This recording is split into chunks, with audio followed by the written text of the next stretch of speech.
Hey everybody, and welcome today to another Wiser Wednesday. Really good to have everyone on board, and really excited for the panelists we have today. So the discussion is around creating a culture of innovation. And yeah, I guess just a little bit about myself. I'm James Potten. I believe in a world of entrepreneurial success without burnout.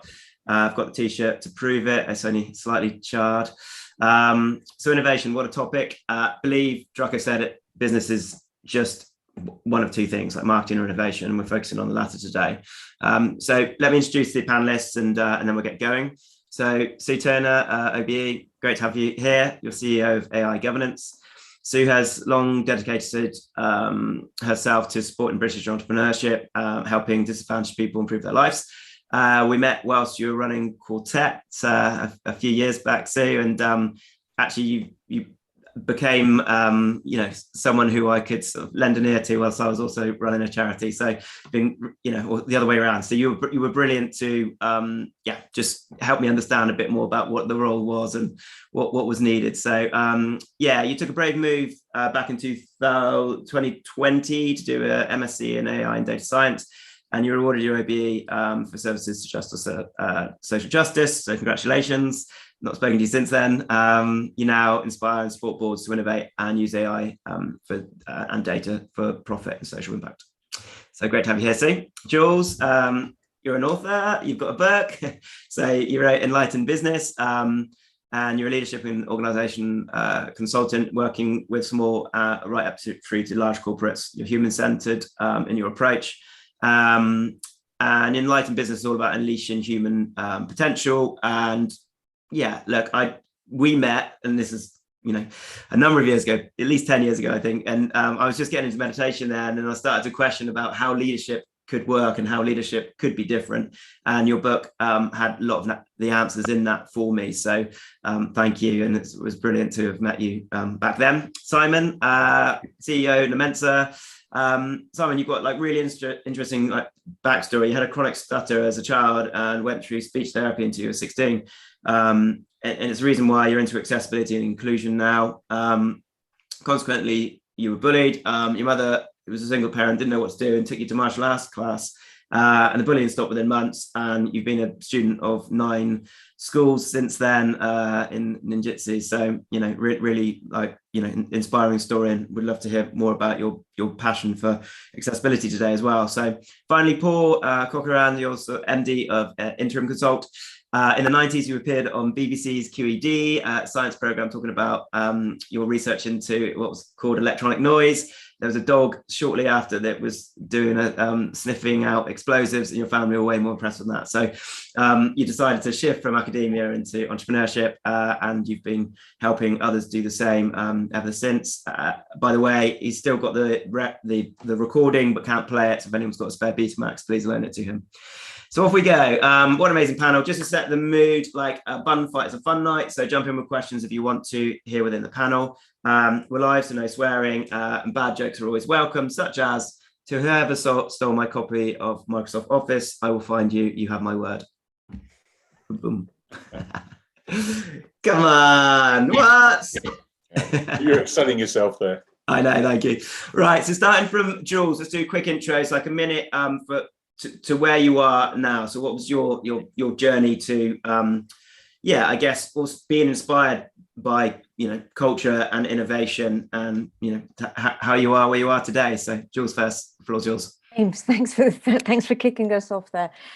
My career took off really with just a lucky break where I was offered the opportunity to work in Silicon Valley. I joined Cisco right when it was just taking off in the late 90s. So I had that whole Bay Area experience. But at that point, although it was already, I would say, a large company, it had that startup feel.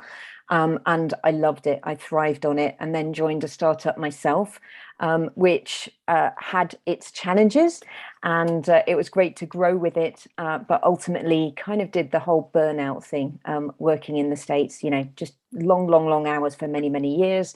And I just took a break, did a yoga teacher training, spent some time in India, and just did a really long deep dive about what's this all about. Set up on my own, Continue to work with culture, which then obviously led into working with leaders, because I believe that leaders really shape organizations and really make the difference between organizations being successful or not, and whether or not they are innovative or not, it actually depends on the leaders as well. So that's where I'm at. I've been independent since 2008 now, and still loving every minute.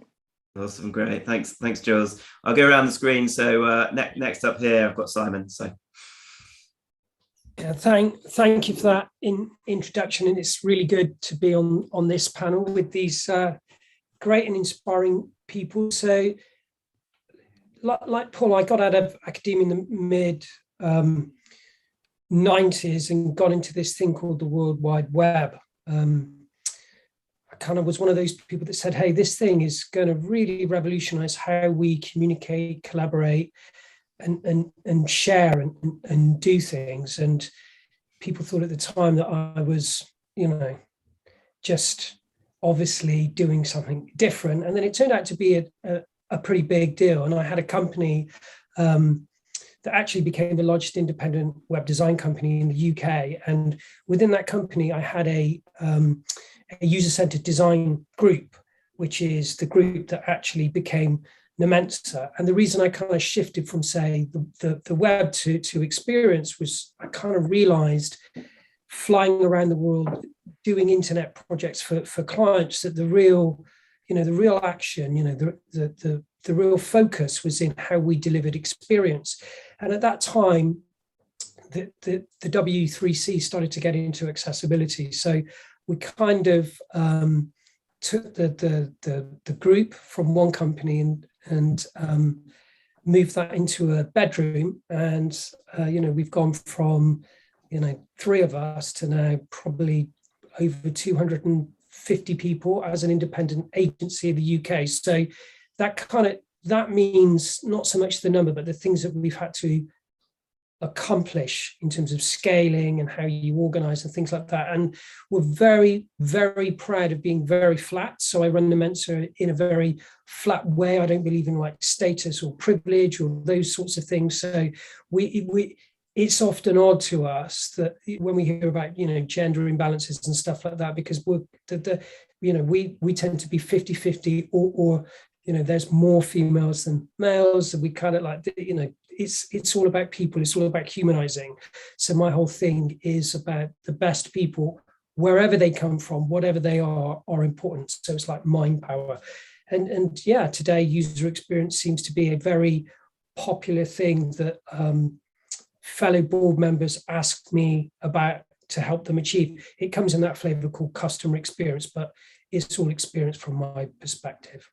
Brilliant. All right, thank you, Simon, and look forward to hearing more about that journey as well. So Paul, you're up next.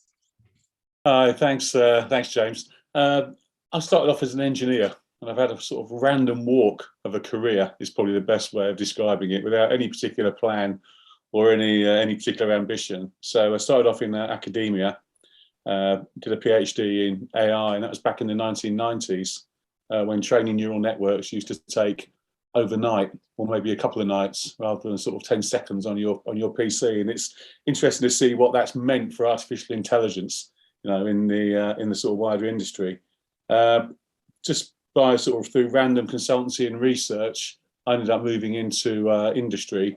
Worked in a number of different sectors, defence, transport, a number of different roles, board roles on FTSE, on AIM-listed businesses, SMEs. I now run my own business, Interim Consult. I was part of a large corporate, AIM Infrastructure Services. I ran their consultancy division. That was a 500 million turnover business. And if you were to ask me, how did all this start? How did I end up where I am? I've not got any particular idea. There was never any real particular plan. But one thing I've been passionate about all the way through my career is about, as an engineer in a way, is about how you take technology and how you create value from it. And when I set up Interim Consult, which is now 2 years old, it was very much a vehicle to pursue what I was interested in. And the innovation theme has been something that's been there now for a couple of years. I work with I work with government now and with a number of industry leaders, so DFT Bays, a number of MDs and CEOs from various UK transport businesses in the main, done some work in the space sector as well. And it's interesting, you know, the types of challenges that they face in relation to innovation. Everybody wants more of it, but nobody's really quite sure how. I just find that the complexity of that and the challenge of that really interesting. So, brilliant. Thanks, Paul. Well, look, very, absolutely core to the topic today. So look forward to hearing more from you too. And yeah, finally, Sue, obviously AI is a very innovative space right now. So yeah, tell us about your journey. Yeah, I spent 50% of my career working for really dynamic private sector businesses and 50% working for not-for-profits. So what I try to do is cross-fertilize the best of each into the other. So that's growth and the commercial side, but cross-fertilizing that with social purpose as well. Right now, I'm chair of a professional membership organisation, as well as being non-executive director of a financial services business and running my own consultancy. And I guess sort of the common thread running through it all, apart from the purpose and value piece, is data. And I've been really frustrated in roles, that's whether I was chief executive, non-exec director or chair, just this incredible frustration that I could see data in the organisation, but we couldn't get insights from it. It just sort of sat there in databases, sort of dumb and unhelpful. And I'd heard about this thing called AI. I should have been talking to Paul years ago, clearly, but I couldn't find ways to use it to unlock insights. I spoke to people at universities and they said, yeah, we don't really know how to help you either.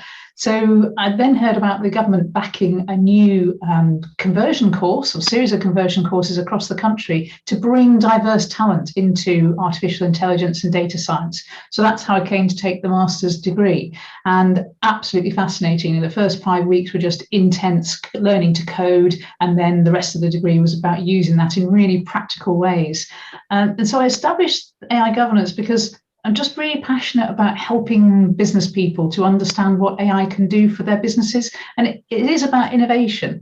And my inspiration really comes from opportunities that I was lucky enough to have at quite a young age that helped me overcome disadvantage.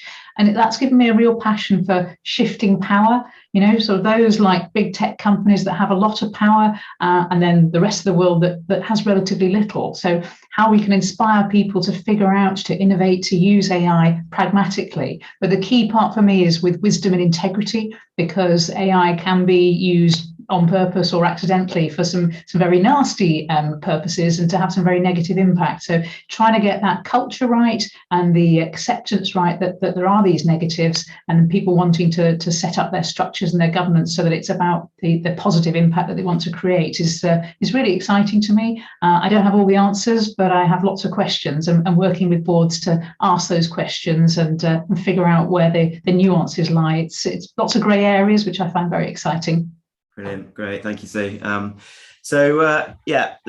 think an important place to start in this discussion is, when we're talking about creating a culture of innovation, is to try and define innovation and maybe what we mean by that when we say it. So I'll throw that sort of question to Paul to begin with, and then obviously, others are welcome to join in. So over to you, Paul. What's innovation? Yeah, thanks, James. It's a really important subject to define what innovation is, because there tends to be a focus on things such as product and service development, seen as being the engines of innovation. But in Interim Consult, we have a very clear definition that is innovation is turning ideas into sustainable value. And the reason we use the value term is that the value can come in many different forms. It's not just about financial. It's could be environmental, social, economic, well-being, and in reality, it's usually a mix of those things. And so if you look at innovation and the importance of increasing your capacity and capability to innovate, what that actually means is it's increasing your capability and capacity to create value. So it's a different perspective, and I think that's something around that basically unlocks the opportunity for people to innovate, because it's not prescriptive in terms of particular competence, say, in technology, that you have to innovate. Great ideas can come from anywhere, and those great ideas can turn into value in all sorts of different forms. Yeah, that capability and capacity, really resonates with a lot of what I hear and the sort of work that I'm doing as well. And so, yeah, Simon, you talk about capability and capacity quite a lot as well. I've known you've done so in recent discussions we've had. Yeah, I mean, the thing that it's a tricky thing, because I think we all can recognize that innovation can be one of those words that can lose its meaning. So I think, to Paul's point, it's about showing the relevance of what innovation can do. And going back to that point about capability, what are the ways of thinking that actually help people to innovate? And I suppose for me, what I'm interested in is thinking about how people think before they start doing what they're doing. So what I mean by that is that often when I get involved with innovation, what happens is that people are doing stuff. It's like, if we make this thing, we create this feature, we will basically deliver that outcome, this impact, that benefit. And I'm one of those people that will say, okay, well, what's the human need that actually that supports? And they go, well, what do you mean, the human need? And I'm like, well, if it's going to be perceived as valuable to someone outside of us calling it a feature, what is the human need? And what I found is that when you start to think about human need as a wrapper for how you basically define and shape value, things can be quite different. I always give the example of sat with a bunch of bankers. They make money by giving people money, right? Mortgages, loans, etc. The idea is, well, people want a mortgage. And I'm like, no, they don't. No one has ever woken up ever in the history of forever and actually wanted a mortgage. They want a home. They want to change their home. They need a mortgage. Now, the point of that is, I've gone, yeah, okay, there's the need. So I'm giving them this idea of the need. The issue is the way that they present their design experience is one where they are kind of telling people what they want. And we're now becoming a little bit more enlightened and realizing, well, actually, people will tell us what they want if we could show them that it supports what they need. It's really sophisticated and really subtle. And I suppose in one way, what I'm saying is that this is the art of user experience design. It's not trying to fit something to people. It's about trying to discover what needs that they have and then trying to make that solution, whatever it is, fit to it. So that's the way that I kind of come at innovation. But to Paul's point, I really do like the idea of value. And I think of everything in terms of relevance. Is it relevant? Does it reflect human needs? Great, thanks, Simon. Sue, is there anything you'd like to add onto that? And also, I guess, try to define what we mean by creating a culture that nurtures innovation. Yeah, so bring those two together. I remember when I first went to a brainstorming session in a business. This was when I was working in a private business, and the Post-it notes came out, and somehow this was what the innovation was all about: filling as many Post-it notes as you possibly could and sticking them all over the wall. And I hated it. I just hated this whole concept that suddenly my brain was supposed to be sparking with loads of ideas that were going to create value for the organization and solve the customer's problems.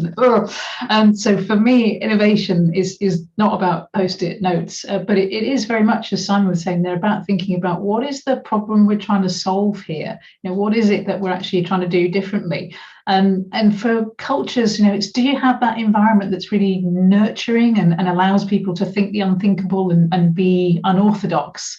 I'll give you a couple of examples from my own experience of where it didn't work and perhaps where it has worked better. And where it didn't work was when I was working for a very dynamic, innovative private business. But it was really constrained by the boss, the shareholder, who wanted things done their way. And I had some ideas that I thought could really probe into some of the things that we were doing. So I've got a background in communications and government relations and PR, which no one else in the business had. So I thought, oh, if I can, suggest some ideas here, and we could shape something, and we could probe and see if this is what some of our customers might find useful. But the boss needed to be the expert in everything. So he was a real barrier and just did not want to know that there was someone else in the organization that could do things differently. So that was a real constraint and a barrier that just made the culture, which was supposed to be innovative, actually fall flat, because nobody in the organization could release their own inner skills.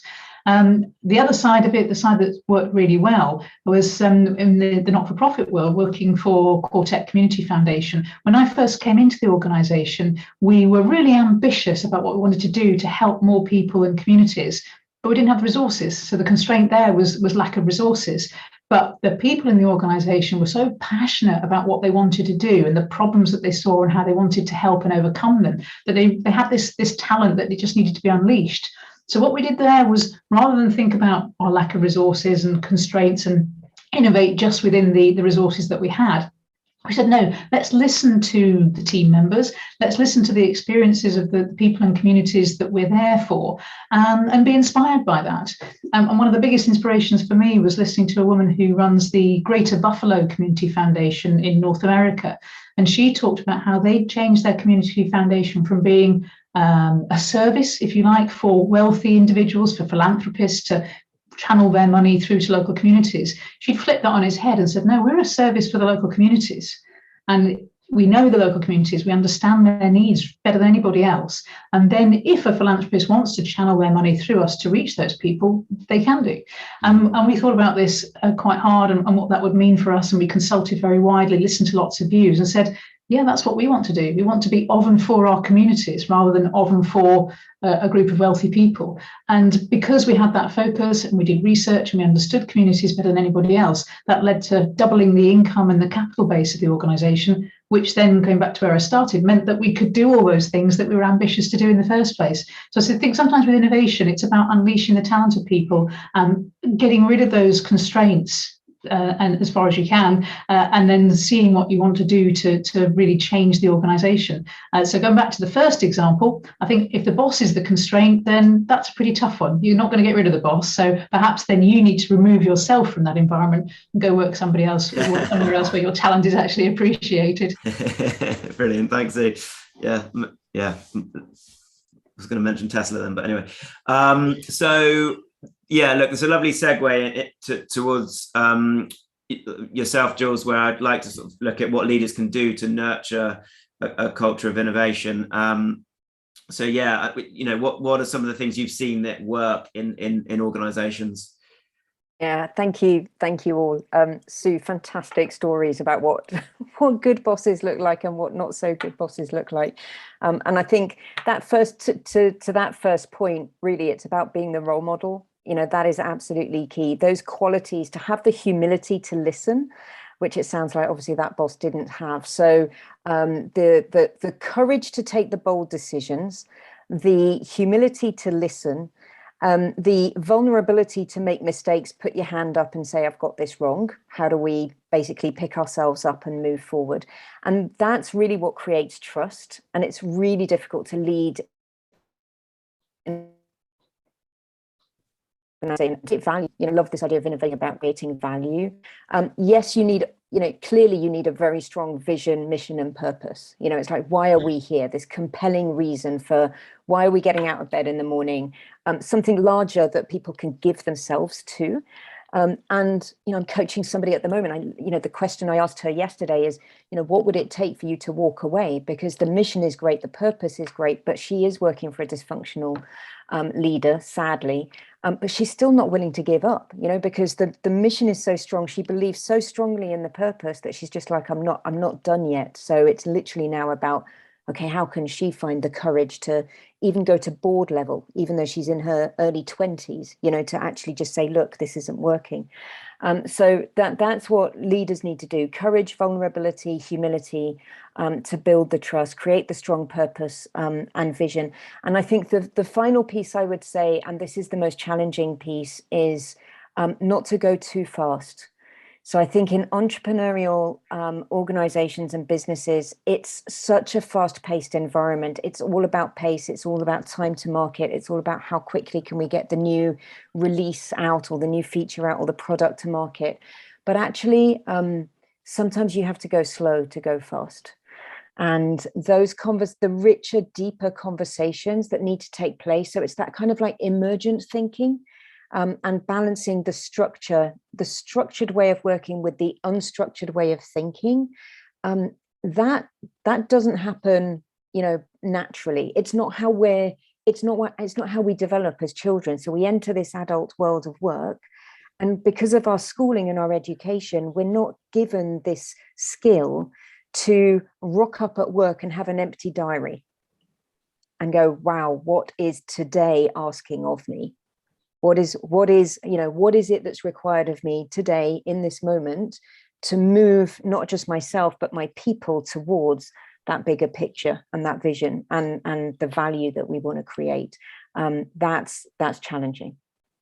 Awesome. Thanks, Joolz. Yeah, it reminds me of a recent discussion actually where one of the panelists was saying, it's not waking up with your to-do list, but you're waking up with your to-be list. So who does the organization need you to be? And I think it's really powerful. Something I've been sort of toying with the last few weeks is a concept. And it completely changes your mindset in the sense that actually, you sometimes have to put away the person that you were to become the person you need to be. So it's a really powerful sort of process. Paul, what do you see? Where do you see leaders going wrong in this process of? It's interesting because I think there are three things that we sort of identified as being important for leaders to effectively enable. One of those is about providing that purpose and value alignment.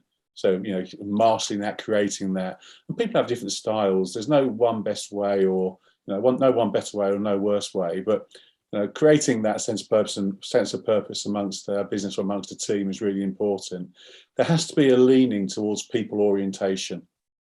Okay, so people in terms of, cultivating them, the way that they collaborate, the way that they work within the organisation, the way they work with their customers, the way they work with their suppliers.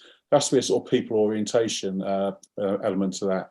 But the one thing I just want to touch on is following on from what Joolz was saying a moment ago, which is about leaders, and what's a really important attribute. Because I think one of the key things, if you want to lead an innovative organisation, is you've got to be able to create effectively a learning organisation capability. And it's really hard because in terms of a leader, you often talk about accountability and say, what are people accountable for? When I've been in that horrible position in the past, we've not necessarily been a founder, but having walked into an organisation where no matter what you do, it's just not going to work out. You can't fix it, and you're just a victim of circumstance. Okay, and you could just be in the wrong place at the wrong time, with almost an insurmountable challenge. But for me in that situation, okay, it's difficult to say you're accountable for the results. But what I probably should be held accountable to, and leaders should be held accountable for, is actually creating a learning organisation so that no matter where you are, at least you can take it to the next state. Unless you're negligent, or dishonest, then that's a discussion for the realm of politics. Then there aren't really, often as not, there's only so much you can do, because the types of challenges you face when you go into organisations, big or small, they're complex. They're systematic. If you want to get a different result, you have to change the system, and you're one part of that. As a leader, you're one piece of that machine. But you get cultures, you get micro cultures. You can only do so much. Yeah, no, that's great, Paul. Thank you. Does anyone else want to jump in before I move the topic forwards? Or yeah, go for it, someone. Yeah, I think there's a lot of things that were said there around, the characteristics of leadership, and I've taken my own personal perspective. kind of recently come across this concept of Shepherd CEO. And the more I read about it, I thought, well, that's what I do. It's like I lead without having to tell people what to do. I kind of show them the bits that they can copy. And that means, for example, if they don't do something in the way that I would expect it to be done, it's fine. Sometimes they ask me, would you do it like that? And I'm like, no, because I believe in profound honesty. And they say, well, but why aren't we going to do it in the way that you want to do it? And I said, because we're going to do it in the way you want to do it. And what I found is that way of thinking is what I would call collaborative. And that collaborative way of thinking encourages learning. So, to Paul's point, you have to, I think, in, the kind of digimodern 21st century, you have to create a strong learning capability. It has to be something that is baked in and continually, reinforced. And I think from what Sue and from what Joolz said, to me, those are very clear characteristics of organizations that are trying to create psychological safety, which is the complete opposite of blame, which is why sometimes things don't work out, because people are blaming each other, or if you're a partner or a supplier or a consultant, they're blaming you. I'm just one of those people that's quite upfront. I just get these things straight out in the open. My idea is, to Paul's point, the best ideas could come from anywhere, and 9 times out of 10, they're not necessarily mine. So encouraging that kind of way of thinking, that kind of way of innovating is a way that I sneakily make sure that I'm continually learning, that I'm continually pushing myself by looking at how other people kind of solve problems and think about things. It's sort of helped me kind of be a self-confessed learner tool. I love the potential that people have. So limiting their potential seems to me anti-innovative. Great. That point about blame and innovation, I think, is really, really important. I mean, blame kills innovation. In an organisation, there's probably no, if you like, no soft way of really saying that. Mistakes do happen. They're going to happen. Not everything you do is going to lead to success, despite your best efforts. When it comes to innovation, everything involves risk. There's as much likelihood of failure, as there is a success. But it does come down to this point. When those things are changing, is your organisation continually learning? Can we explore and going back to your point a little bit earlier, the learning organisation, Paul, I like to the model of the learning board as well. So how does the start from the top, like all areas of the business? It's so important, and it's like having a board that's got its antennae, not horns. Listening to the outside world is super important. Something that I'm confused with, that sort of sits with me as a paradox, is we're told that we're most innovative in wartime, and that to me feels more like a burning platform and barking up the hill kind of style of leadership than it is the safe place. I don't know. Sue, Joolz, have you got thoughts on this? Yeah, I think sometimes it's easier to change culture when there is something desperate pushing you forward, and the leaders there are recognising that they don't have all the answers, and they are open to creating that, as Simon said, that psychologically safe place for people to share their ideas. I'll give you an example of that at the financial services organisation, where I'm a non-exec director. We've had to change from being an organisation with over 100 years of history of just doing one thing, providing insurance for a particular part of the community, to saying actually the best interests of that community are about them being able to change massively over the next few years. So how can we facilitate that change? And so we talked about, as a board, we talked about being a learning organisation. And now the rubber's really hitting the road, because there's ideas that are being brought forward, there's pilots that have been done internally in the organisation, and some of them work and some of them don't. And I keep having to remind the rest of the board members that, hang on, we said we'd allow for failure. So we've got to allow for failure. We can't be sort of berating anybody because, a particular idea has wasted some money. Let's not look at it as wasted money. Let's look at it as money we spent on learning. Yeah. And it's that whole thing about how you really mean it and put people in the situation where they can get that creative edge to them. And there's a lovely example from the AI world, and it actually goes back to 2017, so it's not a new one, but there's a Harley Davidson sales outlet, if you like, in New York. I'm not a customer, I should say, but they decided to analyze their customer data using a fairly simple machine learning tool to see what were the characteristics of their most successful and most high spending customers. And they then built a model on that. And then they used that model to look at new customers coming onto their website to figure out where were the potential next generation of high spending customers. And because of this fairly simple way of looking at things, they realized that they could actually increase their sales leads by 3,000%. Wow, you know, which of us wouldn't want a 3,000% increase in sales leads? And that then, of course, led to other innovations in the business. But, you know, that for them was quite revolutionary to try this tool, which not many people were really talking about in that sort of environment in 2017, and then let it lead them into new avenues. And again, it's as Joolz was saying, it's that humility to allow yourself as a leader to be led somewhere, and Simon was saying, not somewhere where you've already thought you were going to go, but to follow what other people are doing. That I think is when the real culture change can happen. Brilliant, thanks, Sue. Yeah, Joolz, I guess, yeah, where's your thoughts? It's almost like you need a catalyst, but then you need safety. It's almost like you need both, huh?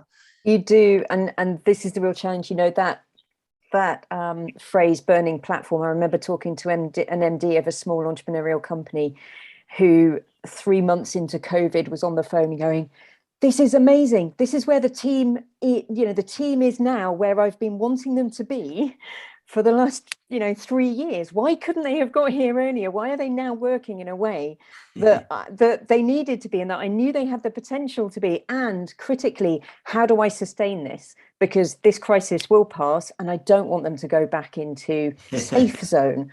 Yeah. And it was a really good conversation. And I just said, okay, well, obviously, firstly, let's start with you. What's changed in you and how you're approaching it? But I think to pick up on the learning organization, I think to have a learning organization, you have to have people who are comfortable being stretched and who want to learn. And that's going to be different for every individual. And what I'm noticing at the moment is that leaders are scared to push their people. They're scared because it's a really tight, obviously the employment market is really tight. I was again running a session last night. This is a massive global tech organization that was on the leading edge of technology, Gartner sweet spot and all the rest of it. And these are middle managers who are saying, I'm scared to lose my best people. I'm scared to push them. I'm scared to ask more of them because they might leave, and we've got a hiring freeze. And how do you create a learning organization with that fear? So you have to overcome that fear and just say, actually, you can't treat everybody the same. So this whole idea of fairness, fairness is such a big theme at the moment in terms of how do we treat our people fairly. And what I say is, you cannot, as leaders, you can't be scared to push your people. If you are going to create a learning organization, you have to be willing to stretch your people, to grow them to the best of their capability, to the best of their potential. That's going to look different for every person. So fairness doesn't mean treating everybody the same. It means stretching everybody to the edge of what they're capable of. And that's the fairness, is what your expectation is, the best that everybody can give. And that was the final piece I really wanted to pick up on. What Paul said is the accountability has to be for what people are contributing. Are they giving of their best? Are they stretching themselves? Not necessarily largely out of the control, which was a really valid point, Paul. Great, thanks, Joolz. And I guess, if we start to sort of segue towards creating a sort of change culture, in my experience, as with most things, it's a journey. The innovative muscle needs to be sort of grown over time.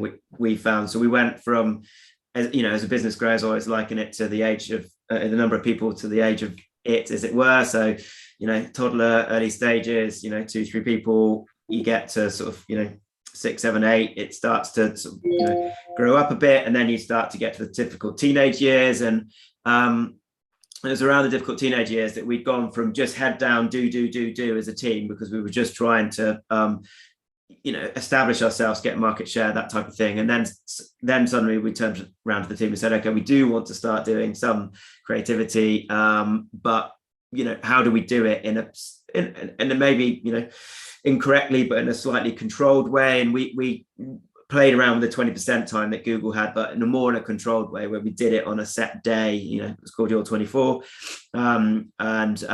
we prepared before it. What was the thing that you're going to be working on? Who do you need? What capability do you need in that team to be able to achieve it, and so on. So, but and the first one was okay, but not brilliant, and they started to get better and better. But I guess to Paul, what's your experience in bringing about that? It's almost like the alchemy, isn't it? It's making the fixed volatile and the volatile fixed. So, but it's interesting about creating the burning platform, because I think there are examples where you do get that, if you like, top-down element of a burning platform that can change the innovation state of a business. So, a project I worked on a few years ago, when I arrived to take it forward, it just needed marshalling. Loads of really bright guys, lots of good ideas. It just needed bringing together, and we honed in on, said, right, we've made a promise to the customer. We will deliver this system, this complex, piece of technology on this date. We had a burning platform. And so we all pushed towards that. And it was amazing how much innovation there is. And it's one of those things, because I think what actually happens is there's actually that paradox you talked about it's really about how to sustain the burning platform once you put the fire out. Because actually what you get when you've got a burning platform is, often as not, you are delegating the authority to act down to the grassroots level. Because if they know what the goal is, they will take the action without fear of retribution. And so there is a bias to action. And what happens is, when you've solved that problem, when you've got over that line, that's the hard bit, because then you say, well, how do you sustain it? How do you create that thing, that Joolz was just saying, that, that you're looking for? How do you maintain that? It's really difficult, because people can burn out, and you do get that I'm over the line sort of feeling as well with it. And I think it's one of the early points as well, is sometimes this is just about pacing things properly.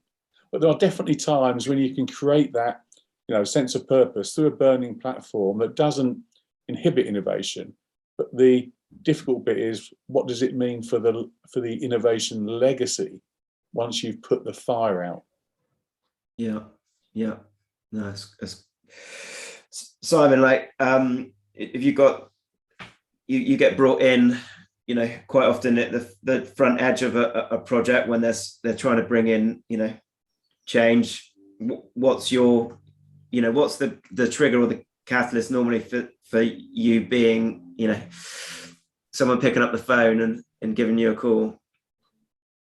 It's essentially that what they want to do is they want to deliver better customer experience, because they know that that's now correlated with better performance, better interaction with their customers. So that's a given. The challenge is how they go about it. So what can be difficult is when you have to explain to people that it's not about features, it's not even about products, and it's not even about services. It's about what people believe and what they need. So what I tend to do is often use stories and comparisons as a way to get people to rethink how they're thinking about experience design, because often people think experience design is the user interface.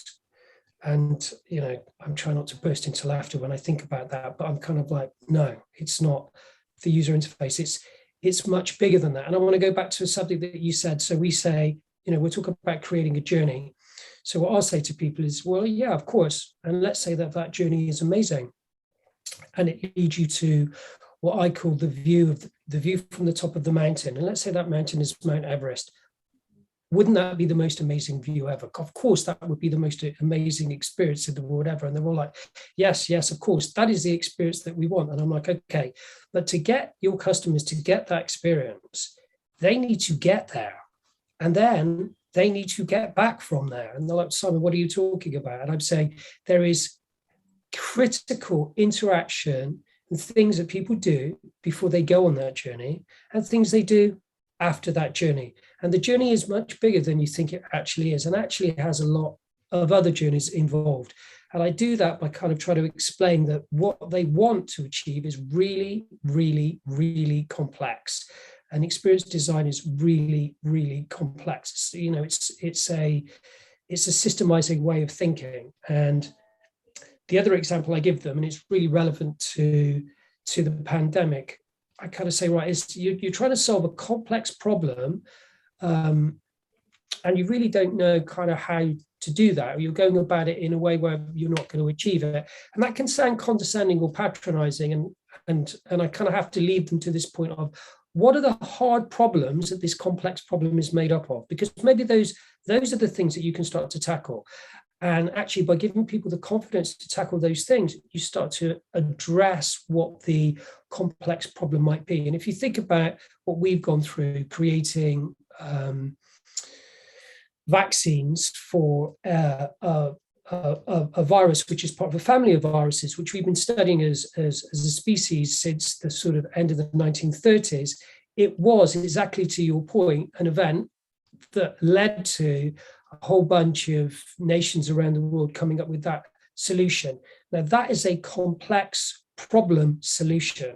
That problem could not have been fixed if, for example, we didn't know the structure of DNA. So the mapping of DNA is a hard problem that allows us then to solve a more complex problem of vaccine design. And the issue is, what I'm often explaining to people is, you cannot jump over the hard problems to get to achieve the complex problem. You just can't do it. And it's difficult because, they want to go fast. They want to get there. But what I kind of tend to say is, look, if we could solve some of these hard problems, what you might unlock, as Sue said, is quite incredible value, both from a customer perspective and actually from a business perspective. And to Paul's point, value for me is it's like a marriage between the business and its market. It's super relevant, and the business is successful because it's able to understand and deliver need in often a new and innovative way that allows the business to grow in an often new and innovative way. So it's not one thing or another, but a relationship. And I think it comes down to really trying to address hard problems. So, people talk to me about innovation and I just go, yeah, that's great. What are the hard problems you're trying to solve? And I kind of go at it from that perspective. So I break innovation down into things that I feel can be manageable by elements of an organization. Brilliant. Okay, thank you, Simon. It might be a nice segue, Sue, to yourself, because what we're finding with machine learning and AI is we're able to understand problems better than we used to. So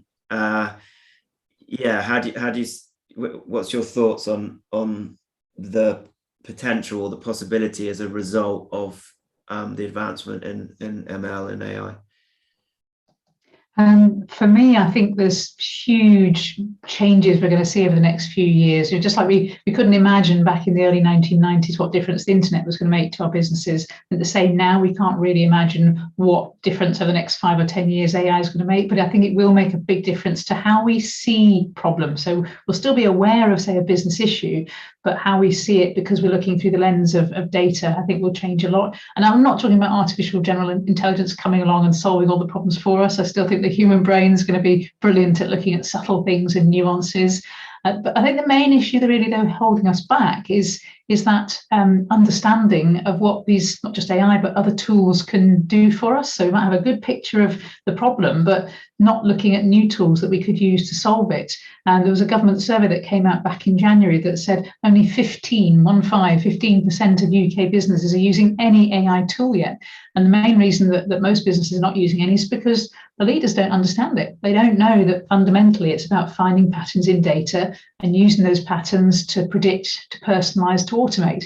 When you break it down as simply as that, and when I go in and talk to companies and I say, what do you want to be able to predict, to personalize, or to automate? And they can come up with ideas, no problem at all.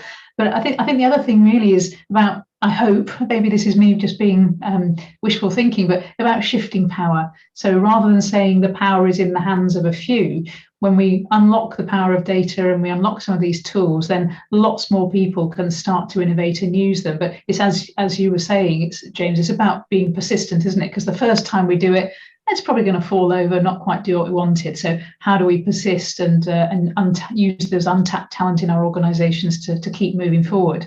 And I think for me, the one key to that is mentors or non-exec directors or sounding boards, somebody from outside the business that's like a shoulder to cry on, or somebody to G you up when things aren't going well, so that you can sort of say, yeah, I am on the right path. I just need to keep that persistence going and keep learning.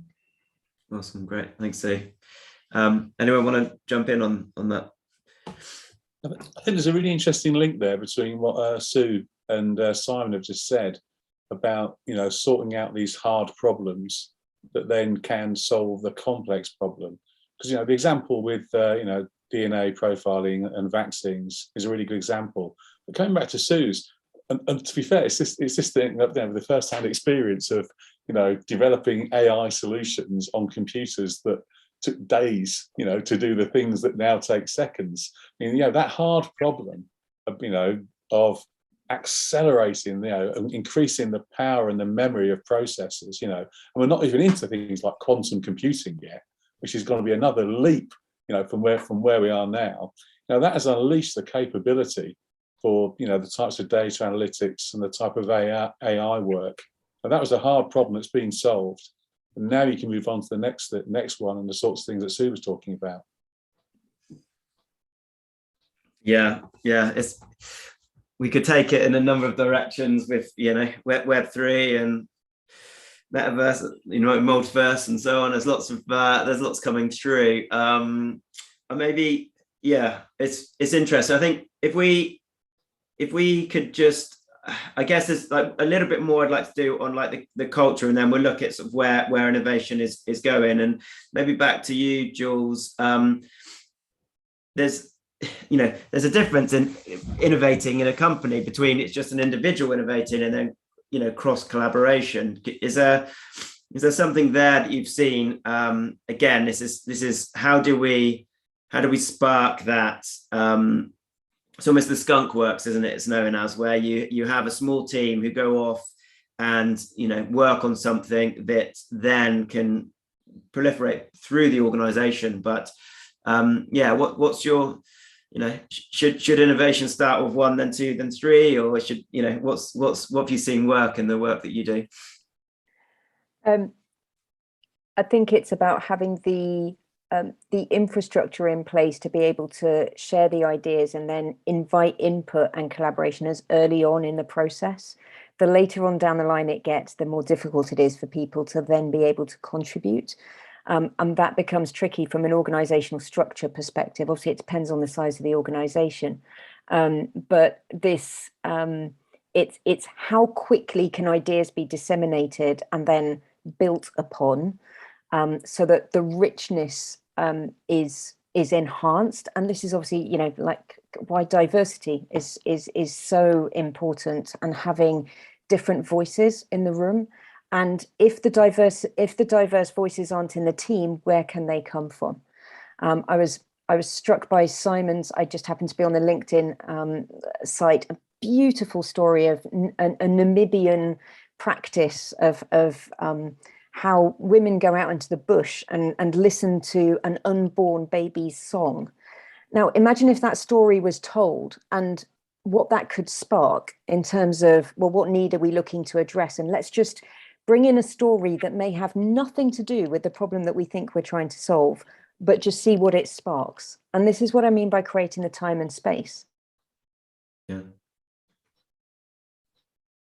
So that's the number of people, so much as the practices that are in place to facilitate really rich, imaginative dialogue and discussion. And for me, I just have to say this, that the technology is great, but I really, Sue's thing around wisdom and integrity is, how do we hold on to our humanity? How do we grow and use technology to serve humanity, not have humanity serve the machine?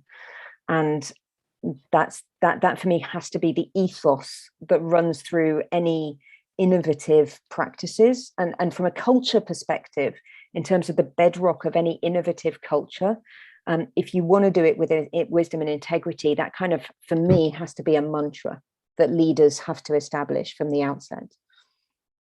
Amazing, Joolz. Thank you. Yeah, it's yeah, that recent post I put up about the sentient bots from Google was a really, it sent shivers down my spine, even though it's, we're not there yet, but it's a warning shot across the bow of bow that we'll be there, so yeah, we're not at the singularity, but we're traveling fast towards it. So in the last few minutes, Simon, just be really interested, and again, it's a segue, Joolz, from what you've just been discussing around diversity, and Simon, you're interested in accessibility, and where do you see the future of innovation and design going?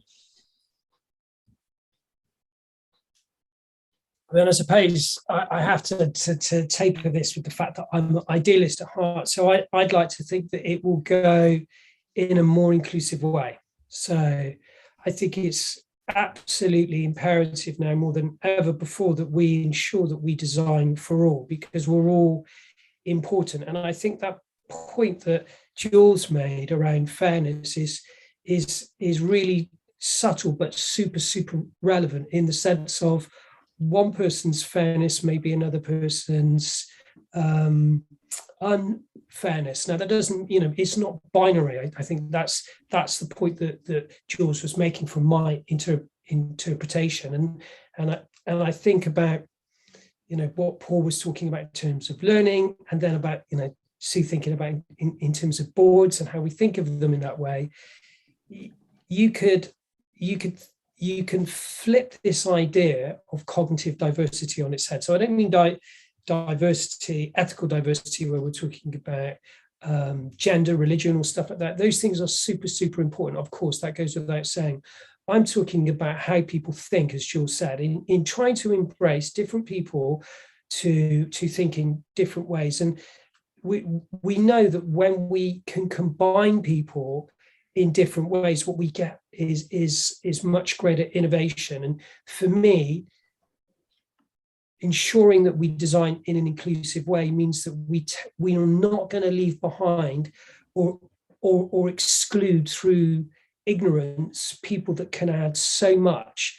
I mean, you go back 50 years and we wouldn't be able to basically appreciate the genius and wisdom of Stephen Hawking, but we can through technology. We have to make sure that technology doesn't exclude people.